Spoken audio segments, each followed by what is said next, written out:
नमस्ते, नमस्कार, good morning. स्वागत है एक बार फिर से आप सभी का डेली करंट अफेयर्स के आज के इस क्लास में।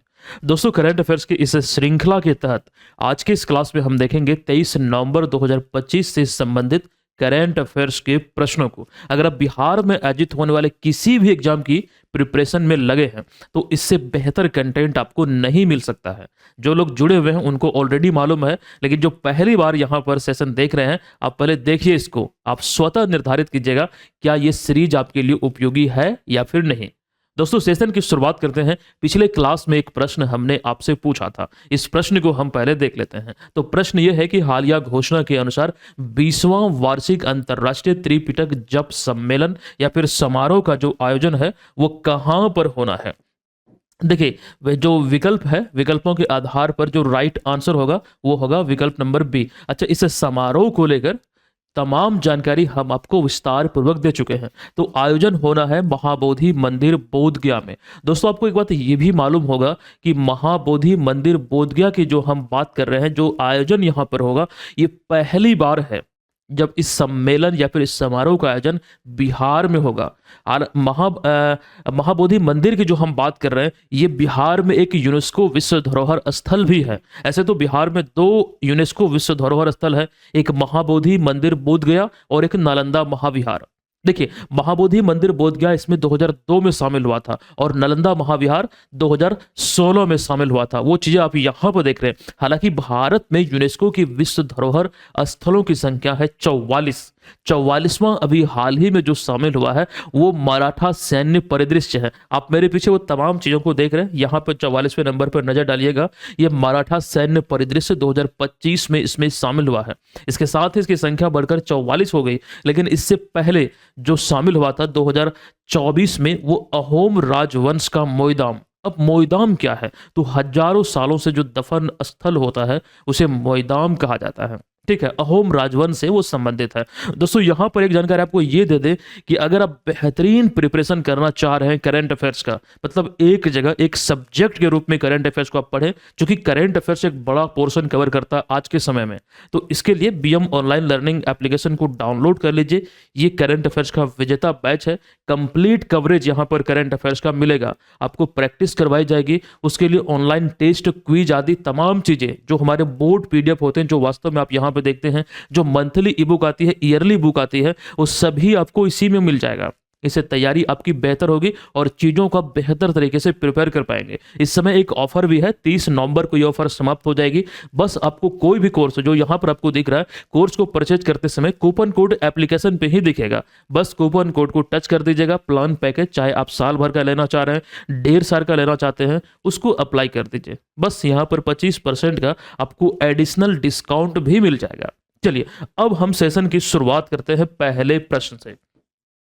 देखिए, पहला प्रश्न है कि हाल ही में मुजफ्फरपुर बिहार के प्रगतिशील किसान आनंद कुमार ठाकुर को किस पुरस्कार से सम्मानित किया गया है। बेसिकली किए जाने को लेकर घोषणा हुई है, हालांकि हमने लिख दिया है कि सम्मानित किया गया। मैं इस चीज को आपको बतला रहा हूं कि ये सम्मान इन्हें मिलेगा, ये घोषणा हुई है और किस कारण से उन्हें मिलेगा। तो बेसिकली यहां पर वही तो हमें चुनना है विकल्पों में। तो राइट आंसर है विकल्प नंबर बी, यानी कि farmer of the year award 2025। और ये अवार्ड इन्हें किस कारण मिलेगा? तो कृषि में नवीन नवाचार यानी कि न्यू इनोवेशंस और किसानों को जागरूक करने के लिए उन्हें ये सम्मान दिया जाएगा।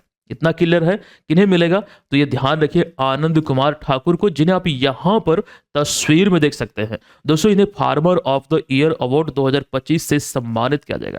हालांकि कई और भी लोग हैं जिन्हें यह पुरस्कार मिलेगा, लेकिन बिहार के दृष्टिकोण से इस बात को ध्यान रखिए, मुजफ्फरपुर के हैं आनंद कुमार ठाकुर। अब यह सम्मान जो उन्हें मिलेगा, अभी हम आपको बतला रहे थे कि कृषि में नवीन नवाचार, मिट्टी की जांच और अन्य किसानों को जागरूक करने के लिए यह सम्मान उन्हें दिया जाएगा। और पुरस्कार समारोह 8 दिसंबर 2025 को भारतीय कृषि अनुसंधान परिषद पूसा दिल्ली में आयोजित होगा। और दोस्तों यहाँ पर एक बात ये ध्यान रखिएगा कि इन सब के अतिरिक्त कृषि की दृष्टिकोण से अगर हम देखते हैं तो एक इंपॉर्टेंट पॉइंट है और एग्जाम के पॉइंट ऑफ व्यू से ये काफ़ी ज़्यादा आपके लिए जरूरी हो जाती है।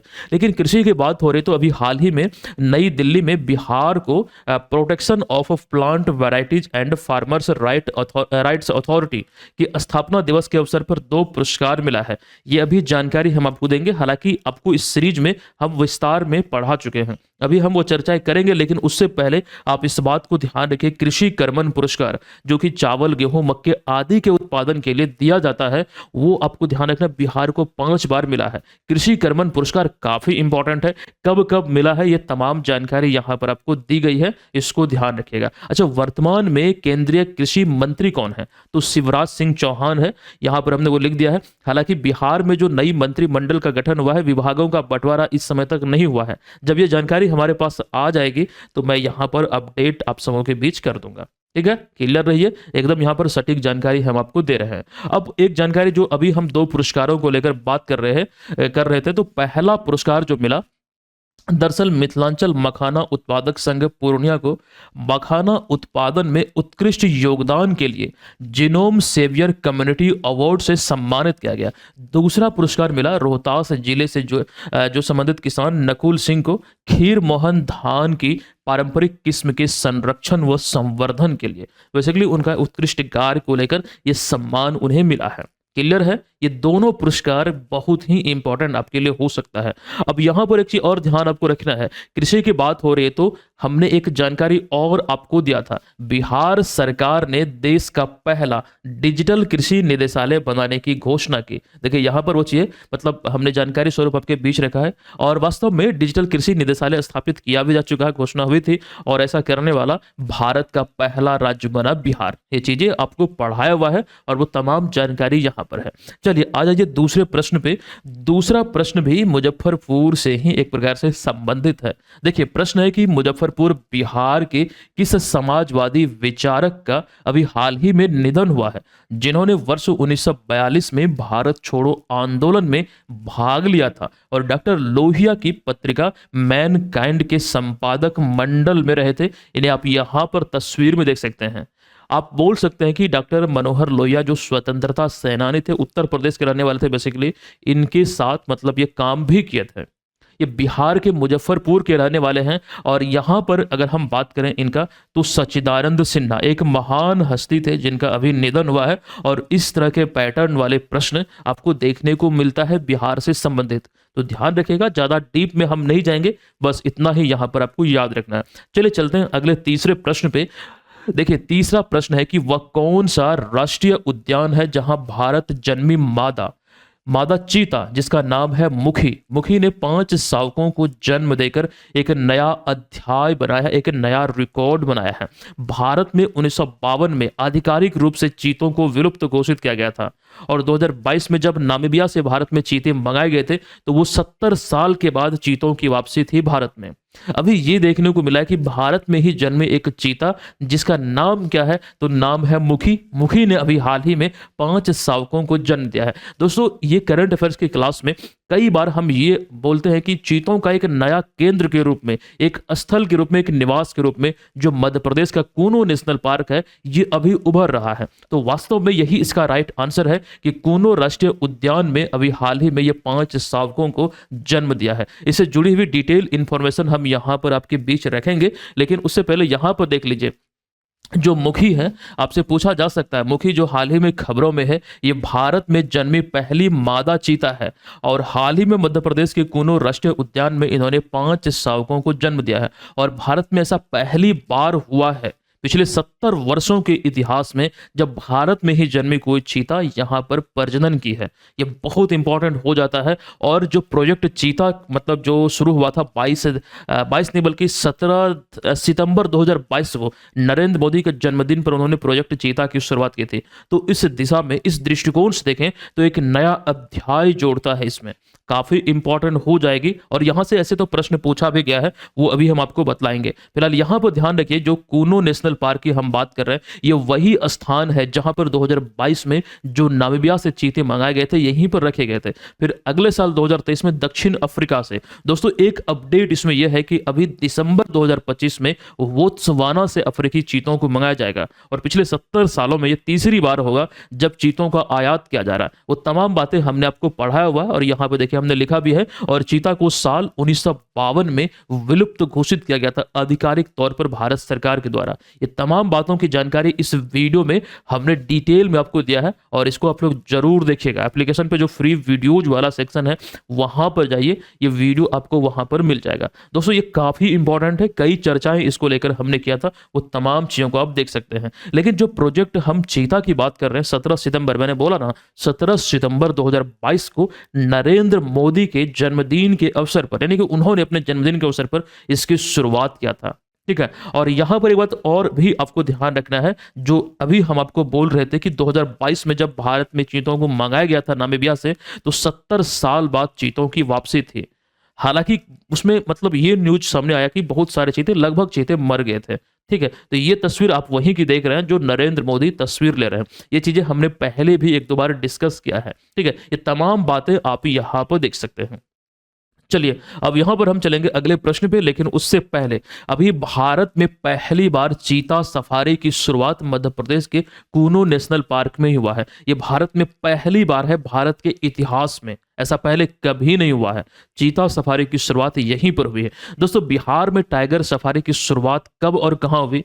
तो टाइगर की अगर हम बात करें तो वाल्मीकि नगर टाइगर रिजर्व बिहार का पहला और एकमात्र टाइगर रिजर्व है पश्चिमी चंपारण जिले में। 1 नवंबर 2022 को यहां से टाइगर सफारी की शुरुआत हुई थी। इस बात को ध्यान रखिएगा। बिहार का दूसरा टाइगर रिजर्व कैमूर में बन रहा है, पिछले ही साल इसको मंजूरी मिला था भारत सरकार से। अब इंटरनेशनल बिग कैट एयरलाइंस जो बिल्ली की 7 बड़ी प्रजातियों को संरक्षण देने से संबंधित है, इस उद्देश्य से इसकी शुरुआत हुई है और यहां से आपके एग्जाम में प्रश्न पूछा भी जा चुका है।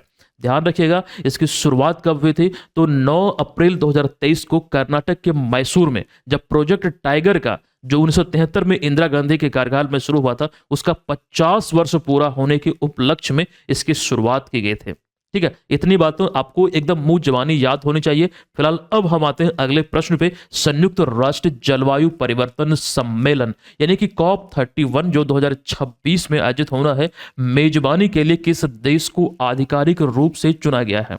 देखिए यहां पर अगर हम इस देश की मेजबानी की मतलब इस संस्करण की मेजबानी की बात करें तो राइट आंसर होगा तुर्की। हमने आपको बोला था ना, जब मैं आपको COP 32 को लेकर जानकारी दे रहा था आज से 5-6 क्लास पहले, मैंने ये बोला था कि ये इथोपिया में आयोजित होगा। लेकिन COP 31 अभी डिसाइडेड नहीं है। इसमें दो जो था वो मजबूत दावेदार था, ऑस्ट्रेलिया और तुर्की। तो ऑस्ट्रेलिया तो अब निकल गया, मतलब यहां पर तुर्की ने ये दावेदारी पेश की है। और COP 31 की जो मेजबानी है, संयुक्त राष्ट्र जलवायु परिवर्तन सम्मेलन 2026 में इसकी मेजबानी करेगा। अब यहां पर उनसे जुड़ी हुई तमाम जानकारी है कि 2026 के लिए मेजबान देश जो है COP 31 का यानी कि 31वां संस्करण का, ये तुर्की होगा, जो कि आधिकारिक रूप से अभी हाल ही में इसे चुना गया है। ऑस्ट्रेलिया सहित अन्य दावेदार देश को पीछे छोड़ा है और ये जो आयोजन है तुर्की के प्रसिद्ध पर्यटन शहर अंताल्या में आयोजित होगा।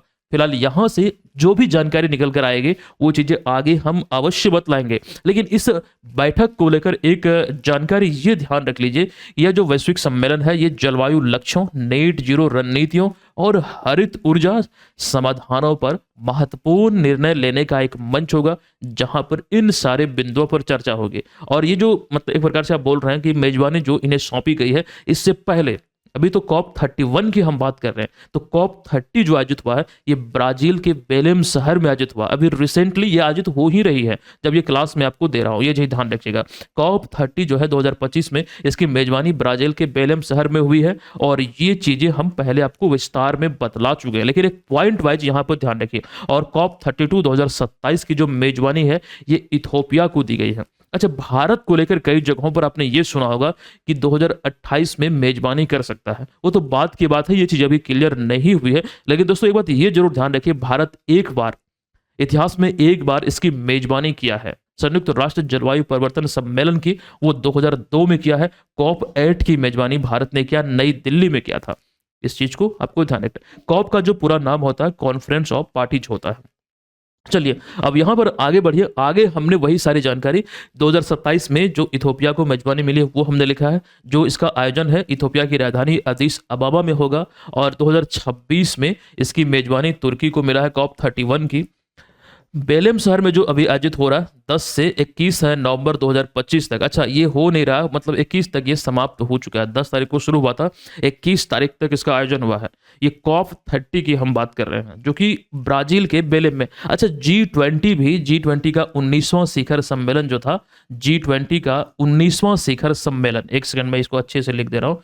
G20 का 19वां शिखर सम्मेलन जो है ये भी ब्राजील में ही आयोजित हुआ है। 18वां भारत में आयोजित हुआ था, 17वां इंडोनेशिया में आयोजित हुआ था। इंडोनेशिया से भारत को कमान मिली और भारत से अब मिली है, मतलब अब भारत से ब्राजील को मिली थी। अब मुझे कमेंट करके बताइए कि ब्राजील से अब किस देश को G20 की अध्यक्षता मिली है। ये हम आपको होमवर्क दे रहे हैं, आपको कमेंट बॉक्स में लिखना है, ठीक है। ये तमाम बातें एकदम इंपॉर्टेंट है दोस्तों, एकदम बहुत अच्छी तरीके से आपको ध्यान रखना है। अब कॉप 30 की बात करें जहां पर 200 देशों से अधिक देशों के प्रतिनिधि भाग लिए थे, जहां पर जलवायु परिवर्तन, कार्बन उत्सर्जन में कमी और नेट जीरो लक्ष्यों आदि पर चर्चा किया गया। एक मूल उद्देश्य यहां से हमें यह देखने को मिलता है कि वैश्विक तापमान वृद्धि को 1.5 डिग्री सेल्सियस तक सीमित रखने की दिशा में नीतियां बनाना, ये इसका मूल उद्देश्य था जिस पर यह बैठक या फिर यह सम्मेलन आयोजित हुआ। इस बात को ध्यान आप लोग रखिएगा। इससे पहले जो कॉप 29 की मेजबानी है वो अजरबैजान ने की थी। दोस्तों अजरबैजान में एक जगह है बाकू, यहीं पर कॉप 29 की आयोजन किया गया था। एक चीज आपने नोटिस किया होगा, हमने एक शब्द यहां पर लिखा है नेट जीरो लक्ष्य। तो भारत सरकार का नेट जीरो लक्ष्य है 2070। दोस्तों भारत सरकार ने यह लक्ष्य कब निर्धारित किया है? कॉप 26 जो कि 2021 में, आपको ध्यान रखना है, ग्लासगो स्कॉटलैंड में आयोजित हुआ था। यहां पर हमने लिखा भी है ये 2021 में नवंबर में ग्लासगो स्कॉटलैंड में आयोजित हुआ। यहीं पर भारत ने ये नेट जीरो का लक्ष्य निर्धारित किया है। दोस्तों बिहार का भी नेट जीरो का जो लक्ष्य है वो भारत सरकार के अनुरूप है, 2070 तक का है। और ये सारे प्रश्न एग्जाम में पूछे जा चुके हैं, रिसेंटली पूछे गए हैं, इसको ध्यान रखिए। अगला प्रश्न है कि अंतरराष्ट्रीय क्रिकेट परिषद यानी कि आईसीसी द्वारा जारी घोषणा के अनुसार आईसीसी अंडर 19 पुरुष क्रिकेट विश्व कप 2026 की संयुक्त मेजबानी कौन से दो देश करेंगे? ये अंडर 19 पुरुष क्रिकेट की हम बात कर रहे हैं।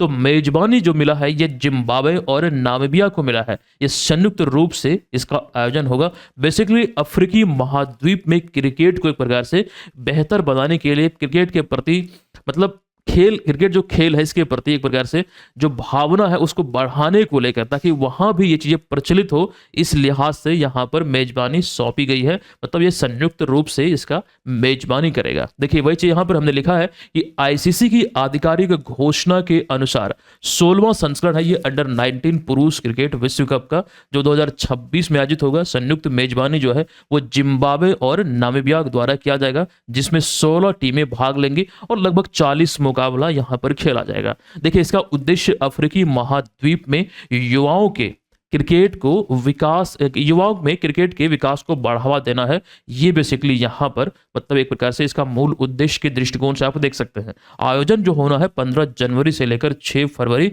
2026 तक।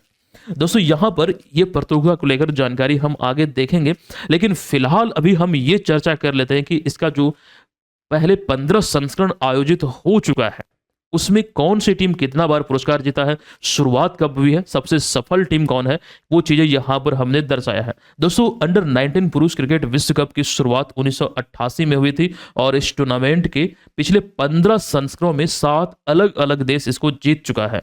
सबसे अधिक खिताब भारत जीता है, तो भारत 5 खिताबों के साथ शीर्ष पर है।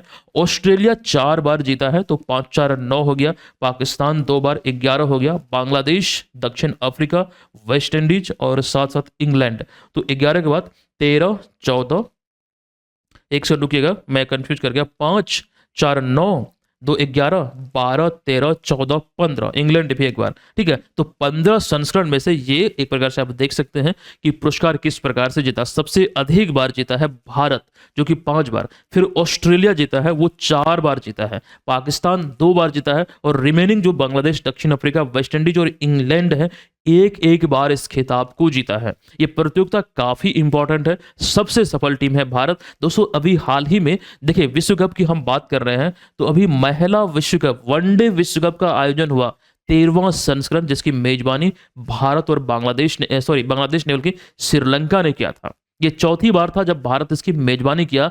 दक्षिण अफ्रीका को 52 साल के बाद हराकर इस खिताब को भारत ने पहली बार अपने नाम किया है।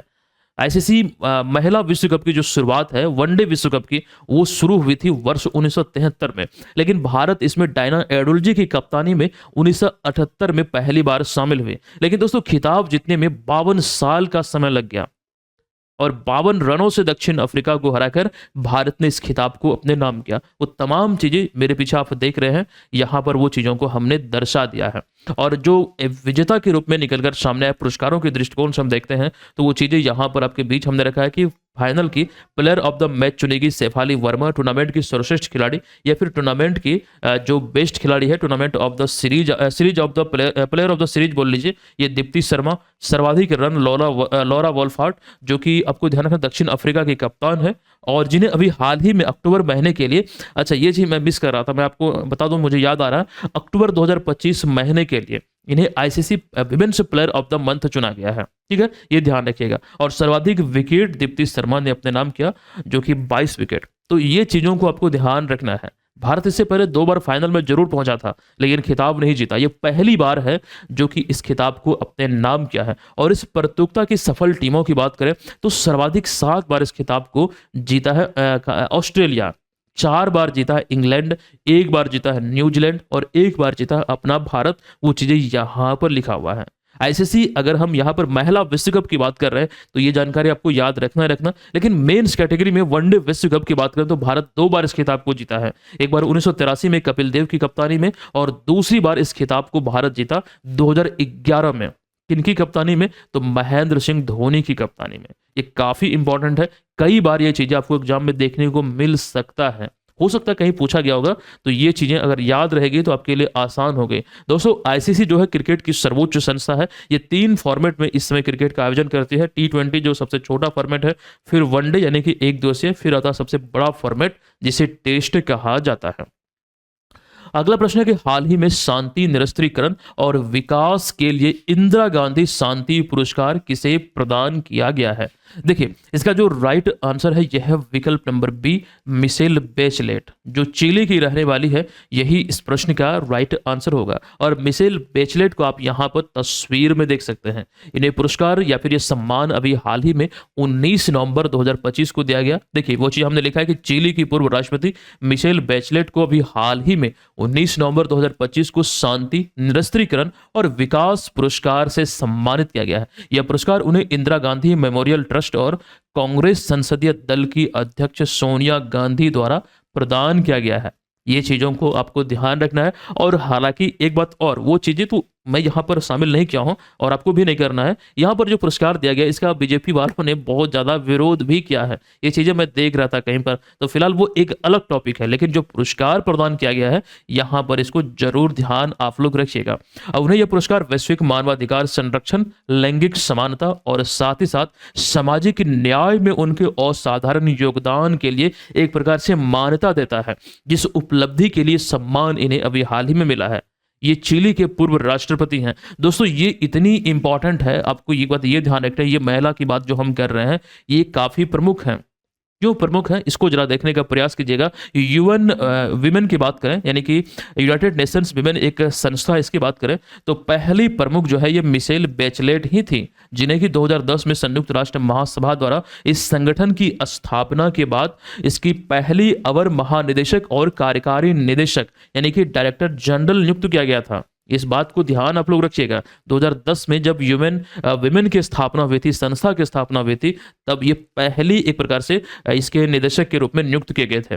अच्छा, इस समय वर्तमान में यूएन विमेन की जो प्रमुख है ये कौन है?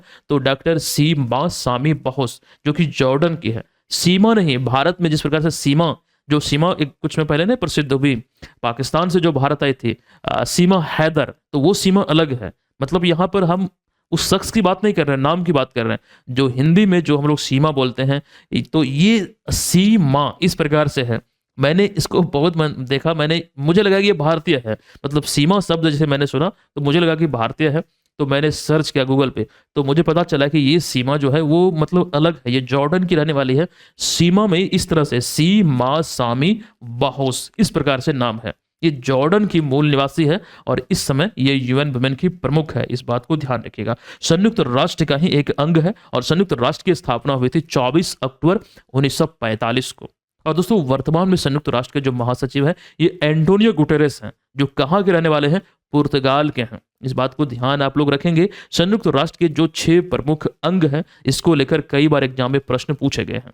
संयुक्त राष्ट्र महासभा उन सभी में बड़ा है, लेकिन यहाँ पर हम एक यूनेस्को की बात कर लेते हैं। कहीं ना कहीं ये खास करके संयुक्त राष्ट्र ही संबंधित है। इसमें आपको ध्यान रखना है, खालिद अल अनानी को यूनेस्को का अगला महानिदेशक यानी कि डायरेक्टर जनरल नियुक्त किया गया है। इस बात को ध्यान रखिए, एक नई नियुक्ति है और इतिहास में ऐसा पहली बार हुआ है जब यहां पर हमने देखिए लिखा है इतिहास में पहले अरब महानिदेशक बनेंगे। मतलब ये अरब से जो बिलोंग करते हैं, बेसिकली ये मिस्र के रहने वाले हैं, देखिए यहाँ पर लिखा हुआ भी है।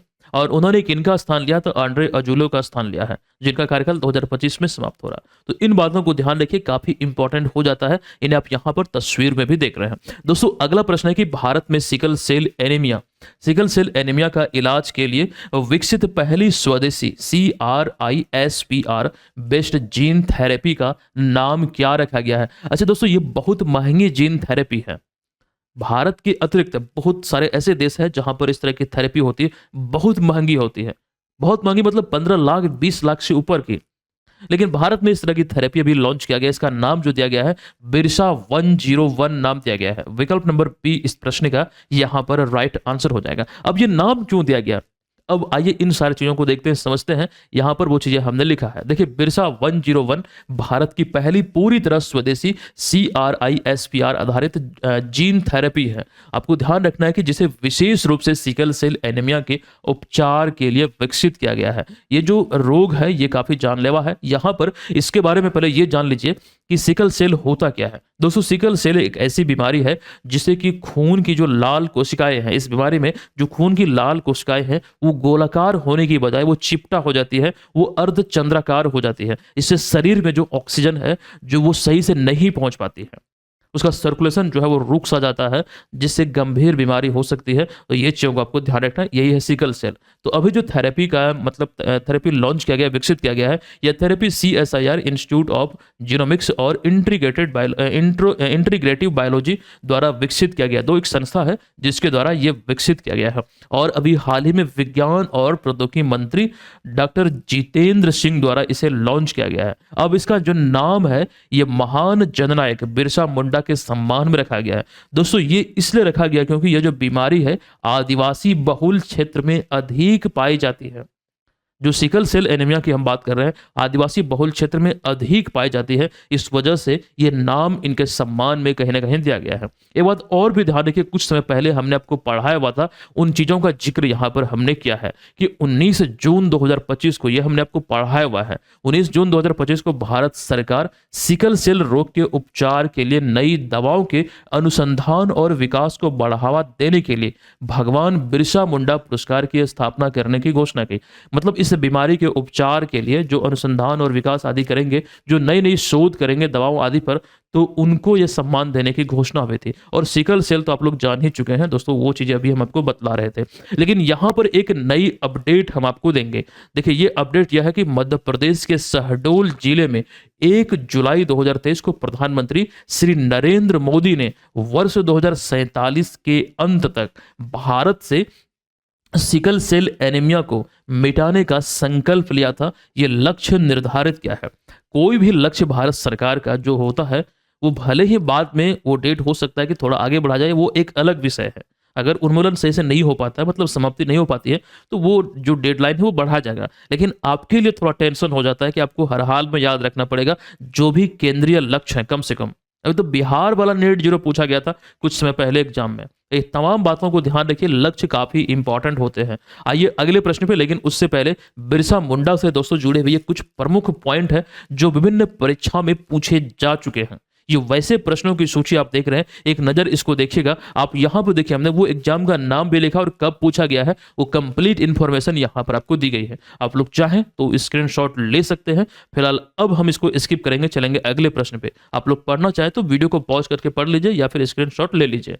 हम आते हैं अगले प्रश्न पे। प्रश्न है कि हाल ही में घोषित डेजर्ट पाम अचीवमेंट अवार्ड 2025 के लिए किस अभिनेता को चुना गया है जो इन्हें पुरस्कार मिलेगा? तो अमेरिका के लियोनार्डो डिकैप्रियो, जिन्हें आप यहां पर देख रहे हैं। टाइटैनिक मूवी आपने देखा है, ये लीड रोल में थे, यही तो थे उसमें, टाइटैनिक मूवी में। और इसको लेकर यहां पर जानकारी हम आपको देंगे। ये टाइटैनिक जहाज है, आप यहां पर देखिए 10 अप्रैल 1952 को ये टाइटैनिक जहाज साउथहैम्पटन से न्यूयॉर्क जा रहे थे। साउथहैम्पटन कहां पर है? तो इंग्लैंड में है। न्यूयॉर्क अमेरिका जा रहे थे, लेकिन जब ये सफर पर निकली, ये एक उस समय की एक लंबी एक बड़ी जहाज थी टाइटैनिक। दोस्तों यहां पर एक बात ये ध्यान रखिएगा, अपने सफर पर जब निकली, ये इनका पहला सफर था, लेकिन चौथे ही दिन 14 अप्रैल को टाइटैनिक जहाज जो है वो हादसे का शिकार हुआ, अटलांटिक महासागर में डूब गया। आइसबर्ग से वो टकरा गया था और इतना ज्यादा टकराव हुआ कि वो ध्वस्त हो गया और काफी वक्त भी लगा। एक प्रकार से आप जहाज को जो बोल रहे हैं इतना बड़ा है, जब टाइटैनिक मूवी आप देखेंगे तो आप वहां पर देखने को मिलेगा कि लंबा समय लगा था, समय रहते सबको बचाया जा सकता था। लेकिन ये कहा जाता है कि जो इस पर लाइव बोट मौजूद था, शुरू में ही जो पैसे वाले लोग थे उनको एकदम खाली खाली बोट में भेज दिया गया, तो लोग बच सकते थे। ये बहुत दर्दनाक हादसा थे, टाइटैनिक को लेकर ये बात ध्यान रखिएगा। लेकिन दोस्तों टाइटैनिक से जुड़ा हुआ एक हादसा 2023 में भी हुआ है और बीपीएससी में वो प्रश्न पूछा गया है। आइए वो हम दिखाते हैं, ये यहाँ पर आपके बीच हमने रखा है। देखिए 18 जून 2023 को टाइटैनिक जहाज का मलबा देखने गए पनडुब्बी टाइटन, और यही टाइटन ही तो नाम पूछा गया था एग्जाम में, बीपीएससी वाले एग्जाम में। ध्यान रखिए, विस्फोट का शिकार हो गया और हादसे में पनडुब्बी टाइटन पर सवार सभी 5 लोग, जो ये पनडुब्बी है जो आप यहाँ पर देख रहे हैं, ये पनडुब्बी किस कंपनी का है बेसिकली ये भी ध्यान रखिएगा। ओशियन गेट एक कंपनी है और टाइटन नाम है पनडुब्बी का, और ये हादसे का शिकार हो गया था। तो इसी पर एक फिल्म बनी है, तो यहाँ पर वो चीज़ हमने लिखा है कि टाइटैनिक फिल्म दिसंबर 1997 में रिलीज हुई और यह फिल्म आरएमएस टाइटैनिक नामक एक विशाल ब्रिटिश यात्री जहाज पर आधारित थी। इस जहाज का पहला सफर अप्रैल 1942 में साउथहैम्पटन इंग्लैंड से शुरू हुआ, न्यूयॉर्क शहर तक का था। 14-15 अप्रैल 1912 को यह जहाज, आपको ध्यान रखना, अपने पहले ही सफर में समुद्र में अटलांटिक महासागर में समा गए। ये जरूर ध्यान रखें। चलते हैं अगले प्रश्न पे। हमारा अगला प्रश्न है कि कंटार बॉन्ड्स की हालिया जारी 2025 की ब्रांड वैल्यू रैंकिंग के अनुसार भारत का सबसे वैल्यूएबल ब्रांड किस कंपनी को घोषित किया गया है? इस कंपनी का नाम है एचडीएफसी बैंक। बहुत ही इंपॉर्टेंट, ध्यान रखिएगा, वो तमाम चीजें यहां पर आपके बीच है। एचडीएफसी बैंक इस कंपनी, यानी कि जो इंग्लैंड बेस्ड यानी कि यूके बेस्ड एक कंपनी है, मार्केट रिसर्च कंपनी है, इसके आधार पर जो एचडीएफसी बैंक है भारत का सबसे वैल्यूएबल ब्रांड बना है। ये चीज ध्यान रखिएगा। 2014 में जब पहली बार ये रैंकिंग जारी हुई थी तो एचडीएफसी बैंक का जो ब्रांड वैल्यू था, तब से अभी की हम कंपेरिजन करें तो 377% का इसमें वृद्धि हुआ है।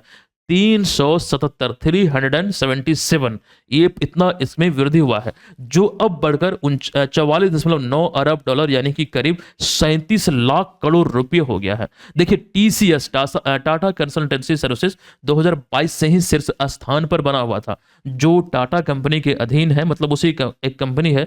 तो अब ये दूसरे स्थान पर पहुंच चुका है। टीसीएस की हम बात करते हैं और इस सूची में अभी हाल ही में 18 नए नाम जुड़े हैं, 18 नए कंपनी का नाम जुड़ा, यह भी ध्यान रखिएगा। रिपोर्ट में यह भी कहा गया है कि भारतीय कंपनियों के ब्रांड वैल्यू में समग्र 2025 में 6% वृद्धि रही, मतलब जो कि 2024 में 19% था। तो ये वृद्धि हमें 2025 में कम देखने को मिलता है। इस चीज को ध्यान आप लोग रखिएगा। दोस्तों जोमेटो ब्रांड इसमें एक प्रकार से उभर कर सामने आया, मतलब यहां पर इसलिए आपको यह ध्यान रखना है क्योंकि जोमेटो का जो ब्रांड वैल्यू है वो लगभग दोगुना हो गया। अब ये तो आप ध्यान रखेंगे, लेकिन जो इंपॉर्टेंट है, सबसे तेजी से बढ़ता हुआ ब्रांड के रूप में इस सूची में इन्हें चिन्हित किया गया है।